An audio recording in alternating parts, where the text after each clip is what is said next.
All right, welcome to the first episode of What If This Were My Business? What's going on, Greg? How you doing? I'm doing fantastic. How you doing? I'm good. I'm good. So this is our first episode. We're going to go ahead and go through, take a look at this business, and tell exactly what we would do from a marketing, sales, advertising standpoint to help generate the outcome that the business owner is looking for. All right, well let's kick it off. It looks like what the business owner wants. They want $4 million in additional revenue with 2 million in profit. I like the goal. I like the goal, going after it big. And it looks like this website is adjustagrill.com. They would like 50,000 units additional to their business. And what we want to do is go ahead and we're going to start a little process here. So the first thing we would do is we want to go ahead and see what type of volume is there in the marketplace, the interest. One of my favorite ways to do is to go to the keyword planner on Google and then type in the website that they want to basically send traffic to with the product, right? So we actually chose discover new keywords, start with a website, and then we actually plug in the page of the product. Okay, because we want to go ahead and see how much in demand this is. Is there search results? So if we go ahead and plug this in, it'll start to show us how much this is being searched on a monthly basis in the United States, right? So you can see right there on the side 27,000, 33,000, 18,000, and you can see the 3 month change plus 50% plus 100. So you could see that there's an increasing desire and interest for this because of the time of the year that we're in, which is what? We're in July 2024. And you could see the Yep. competition for those words are high. So AJ, how would you explain to someone if the competition is high for a keyword, why would that be? Yeah, competition is high because there's a lot of advertisers in the market that are selling similar products or similar, services. So because of that, bids go up means it's more expensive, more costly to be able to get in front of the audience, and you got to be better in terms of your advertising, your language, etc. And you also have to keep in mind too, that's usually a good indicator that those are good keywords, right? If because if competition's high, doesn't always mean that, but it's a good indicator that it is. So we would go, all right, so number one, the demand is there, right? So the next thing we would do is we go to the website and let's take a look at messaging, right? So AJ, let's go ahead and break this down. So when you go to the website, what are some things right out the gate you can think of that could improve the results or conversion of the website? All right. So when I first go here, when I first get to the website and I load it, and I see this image and this headline, easy grilling, instantly I I don't really know what makes this grill different, why I should buy this grill versus any other one, what makes it easy, etc. And also the image doesn't necessarily clearly display it, right? I see a grill over flames, but I don't necessarily see what distinguishes this from any other grill. Now, on the second one, you can kind of see it, what makes it different, that's kind of a different setup. But yeah, the first thing that when someone arrives, you gotta keep their attention because people are normally they're doing something like this. They're going camping grills, right? And they're maybe clicking on this and they're seeing what the price is, what it is, etc. And if it takes too long to load, they're probably leaving and they're going to the next one. You know what I mean? So I think when you think about people's behavior, this first section, this hero section, has to clearly give people a reason to stay and shop, and it has to clearly demonstrate the value of the product. And I don't necessarily know if it's doing that. Now, now that we know what the problem is, AJ, what's the action step this business owner should take right away? If this is your business, what would you change this to? So the first thing is I would update the headline Okay. and I would make it something where we can make this product stand out. So maybe I would say the easiest the easiest grill for camping or something like that. Or maybe I could do better. Maybe like um, the ultimate portable grill for campers or something along those lines, where it's kind of talking about what the benefit is, who it's for, or maybe some kind of unique value proposition, like if it's easy to assemble or something like that, doesn't take up a lot of space. The question I would try to answer is why should someone choose my product versus every other option in the world? And that's what I would make my headline right up front. So here's action item number 2 that I would actually do if this were my business. I would have a picture that does not rotate. So a still image with my grill, with pictures of people that is my target avatar in the picture. So that instantly, as we change the headline and we have the picture, the person that you're trying to convince to read the rest of your website knows they're in the right place. So a still image with a picture with my target audience that I actually want to sell to. And if this were my business, I am not trying to sell everyone. I want to pick one avatar. So if this was my business and I knew that, let's say, campers like this the most, then I'm going to build my entire front page to look like what campers would resonate with. So it would look like a camping page with my grill with a new headline. That's the action item that I would do next, right? So selling one avatar, a lot of companies are, they always want to sell a whole bunch of different people because it's fear-based. They're afraid that if they niche down, they're not going to be able to get everyone that they want, right? So Yep. what's the next thing? What is one good thing though that they do have here that stands out to you? Yeah, I think that having these logos, these brands here kind of build some credibility. But I would say I would put a statement to kind of justify it. So the logos aren't by themselves. So, as seen in or as sold in, something along those lines. And then I would also include some social proof. So as I scroll down here, we don't have any reviews. We don't have any type of, what other customers are saying, or a demonstration video, something along those lines. So we can like this photo right here, I think is fantastic with the dog and the guy. That kind of demonstrates the lifestyle, kind of what you were talking about. So maybe that becomes your headline image. But I think clarifying why are these logos here? Because you always want to assume that the consumer doesn't think, doesn't know, doesn't care, doesn't read, and they don't know anything. So you almost have to overly simplify and overly sell them using language and images that are easy for them to understand and to get. So action item for this customer would be put as seen on their social proof logos, right? Clarify what those logos mean because as a customer, I kind of know what that means, but remember, if I'm a total stranger, kind of is not enough. I need to know, right? Because the number one objection of anyone buying anything on the internet, which I believe a lot of businesses forget, is not is my product good or worthy? It's can I trust this company? That's the real objection before you can even get them to be excited to want to look at your product versus someone else's. Because I can assure you this, if they go to Amazon, because Amazon already has the trust of the market, you're past the first stage of can I trust this company? So now you're actually just comparing products. If your name is not Amazon and you're not a billion-dollar brand, which most businesses are, you're actually not trying to overcome is my product better than the competition first. You're actually trying to overcome can I trust this company? That's actually the real objection you have to overcome first, right? So with that, AJ, go ahead and scroll down.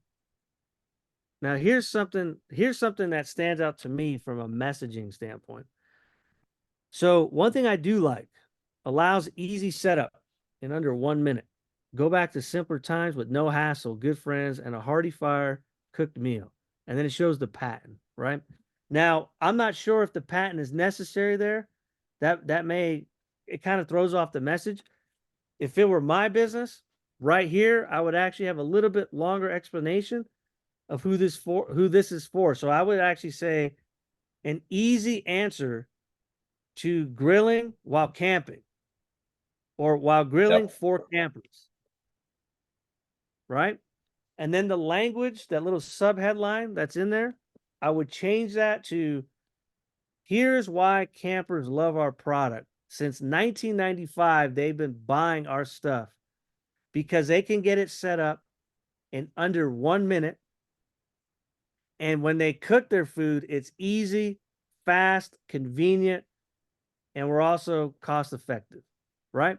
So what I'm doing is speaking to this is why other campers like it so that the camper can relate to it.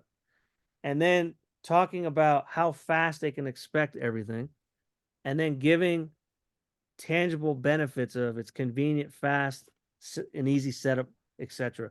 That's what I would do to change that. Once again, the image that's in that picture right there, I think is pretty good, but can be made more powerfully by having campers around it, right? So this is the focus on the product. We don't want to focus on the product. We want to focus on the buyer, right? So instead of focusing on product, focus on buyer and make the product be a part of the marketing, not all of the marketing. That goes back to features versus benefits. You don't want to sell the features. Hey, we can do this in under 1 minute. You can cook chicken kebabs and steak kebabs on this, and you can put it and fold it back into your backpack or whatever, right? Those are the features. The benefits are you can cook any types of food that you can ever imagine or dream of on this. When you cook this, your friends will be in awe of this new product that you have. You'll be the star of the show by doing this, right? So it's all about the customer, not the product. Yeah, and I would add to that. I think looking at this and kind of taking a look at the website and what it is, I think the biggest benefit is that it's fast and can be used anywhere, right? And so think about the pain points that solves for people. Like someone goes camping and they have to wait to set up the grill and put it all together and then do all these things. Where it's like, no, this one you put it in the ground, you set up, and you start cooking, so you can get back to telling stories and enjoying and laughing and doing s'mores and all the other things you want to do, and really emphasizing that as you're trying to put out your sales message. Well, one thing that you can, put this as an action item. One thing that you specifically, AJ, preach to your clients all the time, you need to demonstrate. We need a demonstration video because they got to see it to believe it. I can say that something's an easy setup. That doesn't mean I believe you because remember, you're a stranger on the internet trying to take my money. Right. And Yep. so because of that, I don't believe you. Even no matter what you tell me, I don't believe you yet. And I would almost consider doing a video where at the beginning of the video, I'm going to say, "Hey, I'm gonna set up and start this grill in under 90 seconds or under 60 seconds or something like that, and start a timer and show the timer running on the video and show how easy it is to boom, twist, adjust, up, boom, start the fire, and we're rolling." Something like that, where people are actually trying to watch to see if you're actually going to accomplish it, but at the same time, they're being sold on the grill because you're demonstrating how it actually works for them while you're selling them, right? You're selling them while you're capturing and keeping their attention. So that's what I agree. That's exactly what I would do if this is my business. So if we go back to the website after you put the action items, we go back to the website, we think about we scroll down, right? All of this, by the way, you cannot take this real estate for granted. So you really have to optimize your pages to make sure that what you want the customer to know and feel, they get to that quick enough. Your job is to show them something that makes them want to read a little bit more. Show them something that makes them want to read a little bit more. If you don't do that, you're not going to have good scroll times and people aren't going to actually know you have. The next thing I would say is, I personally, this for my business, this feels too clunky with the way the pictures are set up, with the way the language is, grill your way, lightweight to the left. I feel it's a little clunky. I feel like it's not flowing very easily. And because of that, if it were my business, I would actually remove these pictures and have a more static background with campers in the background that's easier on the eyes to read. So if we put action items, remove these two pictures, replace them with something more static and easier on the eyes. Yeah, I completely agree. And I think the quality too, because, subconsciously people associate quality with what they see, right? So if they see a picture that's a little blurry and those kind of things, they may feel like the product is also a little shaky or a little questionable, right? So that's why you see big brands use clear, pristine photography and imagery, because they want to try to avoid that. There's things happening underneath the conscious mind of the buyer. Yep. So, okay, so we say next action steps, which see, this is a good picture to use. I know they have it in video format, but here's the other thing: if this was my business, I most likely would not use a video in the background because it would slow the speed of my website, which is not what I want when I have a Shopify store. So I would use that video in a different way. Although it looks graphically nice and appealing, the problem is site speed. If I'm trying to attract someone who already thinks that I'm not what I say I am because I'm a stranger on the internet, if your website is slow, it may actually deter them from clicking and leaving, right? Which is what we don't want.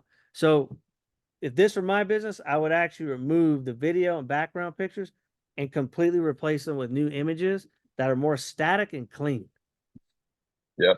And the other thing too is I know we can click over here and look at reviews. And there's a bunch of great reviews, right? You got 58 5-star reviews. I would put these on the home. I would put this, if you can, I would put this portion right here from basically reviews to 58 reviews right underneath either the logos or above the logos, somewhere in this first little bit where people can see, okay, here's what it is. I can see it. I can read about it. I can see how many reviews that there's other people that are buying it, and I can see that this is a legit product. And I would try to do that right out the gate so that all these doubts and fears are already answered. And then down at the bottom of the page in this section, I would put this little carousel here of reviews, because people aren't going to necessarily go seek the reviews until they're already kind of sold on the product, and then they go to kind of see what else other people are saying. So if you can give them, just like Amazon, right? So if we go to Amazon.com and we look at like a product right out the gates like this, I'm just going to select something random. So I'm going to click women's clothes, and I'm just going to select this little bag. I don't know what happened there. Okay. So I click on this, and right up front, right underneath the name of the product and what it is, they got the reviews, right? And I'm not buying that bag. So if you think about Amazon, one of the biggest companies in the world, if they put the reviews right up front at the very top, then it might be a good idea to do that for your business and brand as well. So I think now so action items, AJ, you get down the action item list, move their testimonials to homepage. And then once you get that written down, let's go to let's just choose one of their products, their top seller. Okay. So we'll use the Adjust the Grill. Okay. So here's my thoughts on this product here. I would definitely say good job on having pictures and some demonstrations. The pictures may be able to be a little bit clear. I don't know if you agree with that, AJ, but I feel like they're a little bit blurry, but not terrible.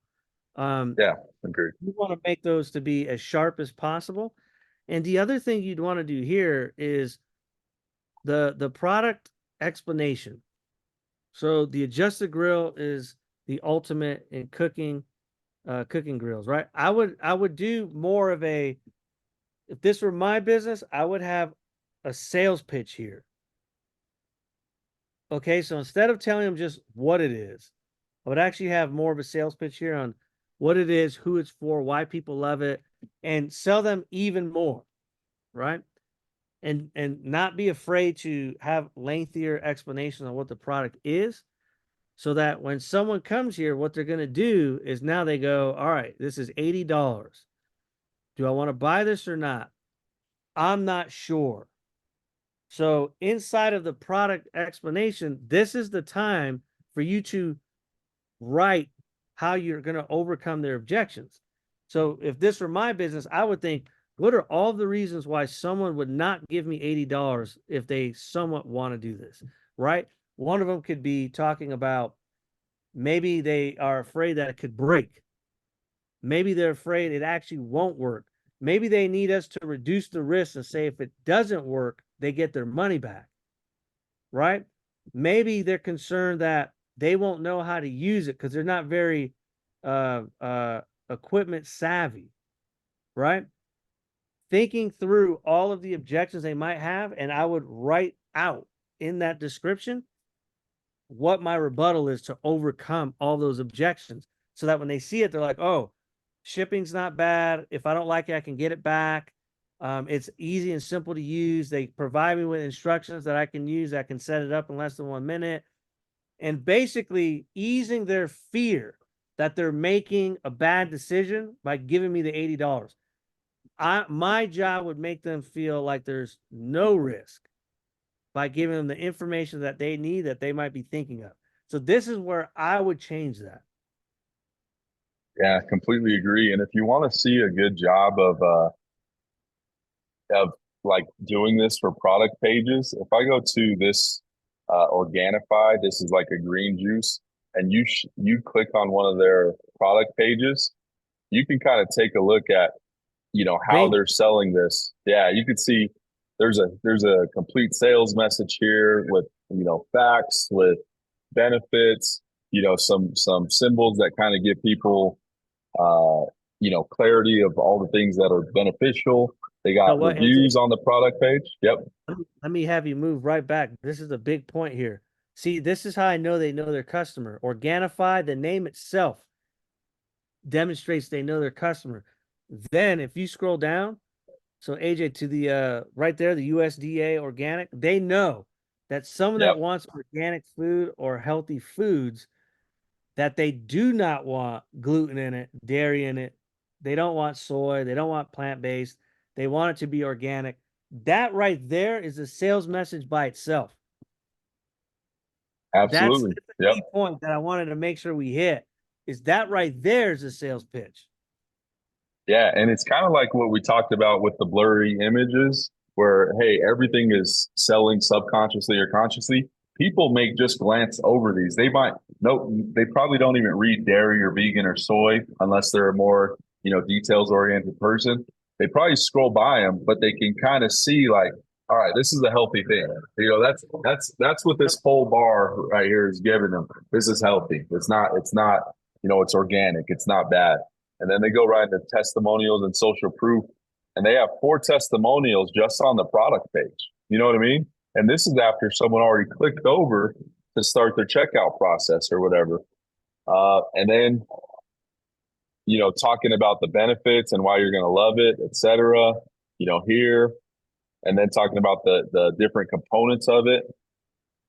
And then just another headline at the bottom to kind of, solidify the message. So this is a great way to look at other companies and see how they're selling their product, and then see how you can implement that into yours. We have a paragraph here, which is great, but I think, like you were saying earlier, there's an opportunity to have a more thorough, complete sales message where someone doesn't have fears or doubts, which is going to lead them to lead. Well, one of the things that I try to tell clients consistently is make a longer product description page that overcomes the objections. Now, what I'm always told is, hey, people don't read all that, or people won't read all that. I don't need that. They just need to see the product and buy it. Yeah, that may work for someone who already has a brand. Like if Coca-Cola just put up Coca-Cola can. They don't even need to write anything, and people will buy it. But the assumption is, oh, well, I'll just copy that. False. Coca-Cola has been advertising for I don't even know how long, 100 years. And they've built a brand so they can get away with that. But unless you're a $1 billion brand, you can't. So you actually have to overcome the trust objection of, can I trust this company? Which is why you need all of these things. And when you have a short kind of product page and it's not really selling it, your conversion rate on your website is going to be low. So now let's actually move into the data, right? The data aspect of this. Okay.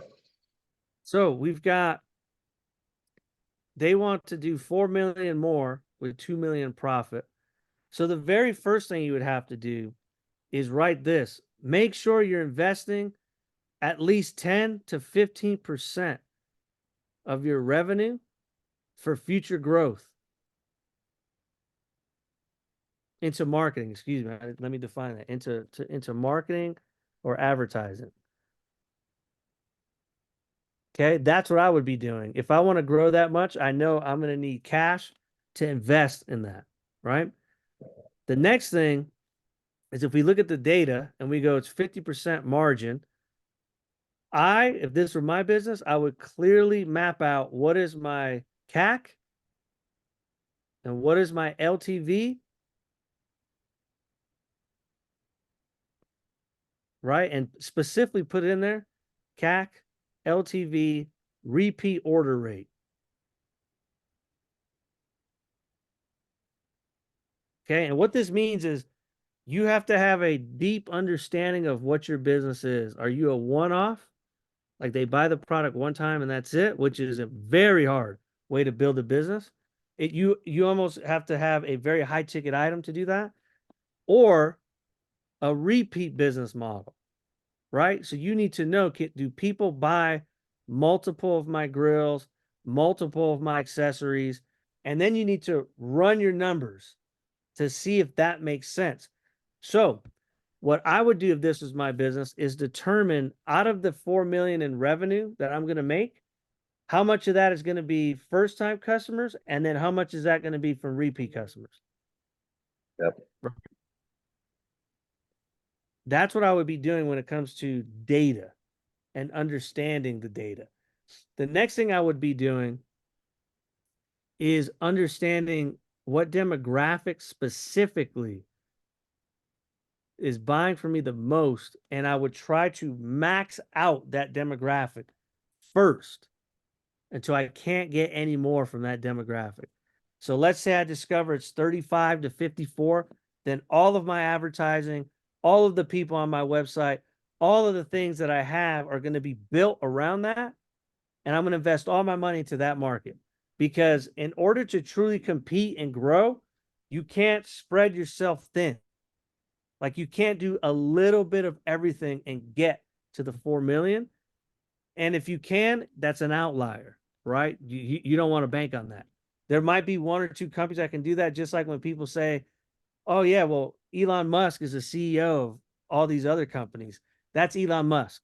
Everyone else is not Elon Musk. So you have to do it like everyone else. And what you want to do is you have to pick the demo, invest all your money into it, and have laser focus with how you build your messaging, how I'm going to run my ads, what those ads are going to say. And I'm going to obsessively research and ask questions to that market so that I know inside and out what they're thinking, why they're thinking it, and what I need to say to speak as if I can read their mind. And the only way to do that is to listen to your customers and use the language they're using and put it in your advertising. That's the data part. Do you have anything extra to that, AJ, when it comes to the data part? No, I think you hit it. I think the big emphasis is when I look at this product, it's probably not a product that people are buying 5, 6, 7 of unless they're buying them for other people, right? So when you think about your marketing, there's only 3 ways. I'm actually going to make this. I'm going to actually make this as a note. The 3 ways to grow your business is really simple. More customers, more frequency, meaning they're buying more often, or higher ticket, meaning that they're spending more when they are buying. So I would obsess over what you talked about, the customers, and then I would obsess over this. How can I get people to buy more often? And how can I get them to spend more? So maybe you have offers when you buy two, some kind of discount, or during holiday seasons, or during, yeah, obviously right now, 4th of July is in 2 days from when we're recording this. So timeliness, where you have sales on things where you can get your people to come back and buy more frequently and more often. And I'm guessing this is a seasonal business based on what we saw on the Google trend numbers, where it kind of drops down during the winter and then it spikes up in March, right? It says since March 2024. So it spikes up in March. I would try to create a ton of promotions and offers around those times a year to incentivize more frequency and higher ticket. And I know you have some other items on the inside of the store. So, some of the complementary items. So if someone already bought an adjusted grill, well, maybe now they need the collapsible charcoal chimney, or they need the bag, or they need, the mini barbecue 3-piece set, right? So finding ways to increase your average cart value. And the other way you can do that on the first purchase is when I click add to cart here, you're just letting me check out and go purchase. What you have the ability to do is actually offer upsells, where you can say, hey, you forgot your charcoal, collapsible charcoal thing, or you forgot this or forgot that. Or you can then, instead of $80, you can turn this into 120, 150.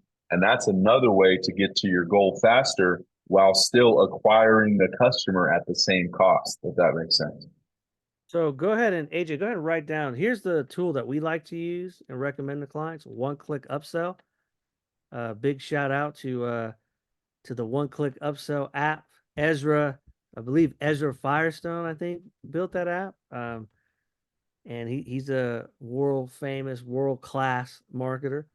And then also to end it with this, right? So a company like this is going to want to mostly focus on these particular tactics.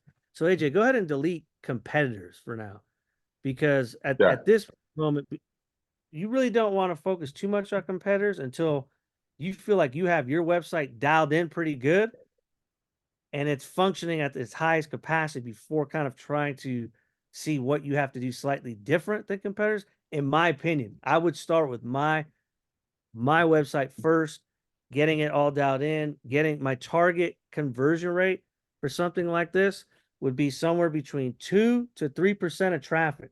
That's a number that you should be striving for. And if your conversion is less than that, that means you have to work on how you're presenting your website, right? It means your website needs to be fixed 9 times out of 10.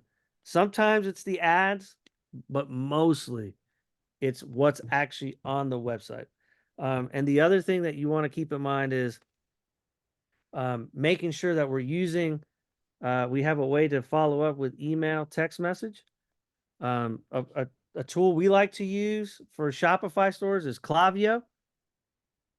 Okay. And you want to make sure that you're following up, giving them specials, giving them different offers.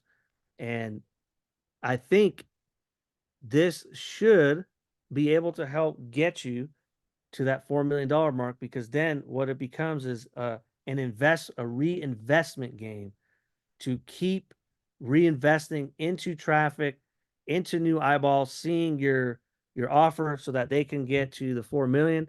And it's just reinvesting over and over and over again. But in order to do that, you have to make sure all of these action items are all set. So we're going to actually send this to this customer, adjustedgrill.com, so they have an action plan, right? And of course, this is what we do all day long. And of course, we typically charge money, but we want to actually demonstrate that we know what we're talking about instead of you just wondering, because we also understand that everyone on the internet thinks every marketer that's out there saying they can do this or do that is full of it. And we know that. So we want to just demonstrate, give back to the community, actually help out and give value to the marketplace. And AJ, why don't you end this call with one of my favorite Frank Kern quotes that you shared with me. Yeah. So one of our favorite quotes comes from a marketer that's a legend in our space, and what he says is, "Demonstrate that you can help people by actually helping them." And you can take this video, and it's like any kind of information, right? It's only as valuable as what you do with it. And I can tell you that we've had clients that their websites, their Shopify stores converted at 0.3, 0.5, 0.4%. And they implemented some of these changes and they went to 2%, they went to 3% and beyond. So these aren't just things that we're just throwing out there. These are legitimate tips that have worked for other companies in the past to triple, quadruple, 5x conversion rates, and which then leads to 5x increase in sales with the same amount of traffic, right? So I think that's the big thing is being able to take information and not just listen to it, but implement it. And when you implement it, that's when you get to see the results. So to end this video, go ahead and leave a comment below if you have any questions or if you'd like to have your business do this. And then, of course, they could visit our website. You know, you can fill out the contact form, and we can get you in touch with AJ, who created the link to actually. In fact, AJ, you probably should just put in the description, in the link below, the actual link if you would like to have your business featured on this. But I think this is this is very helpful to our audience, and we want to actually give value and help everyone out. So. Absolutely. And I appreciate you guys for watching. We'll see you on the next one. Later. Hey, take it easy.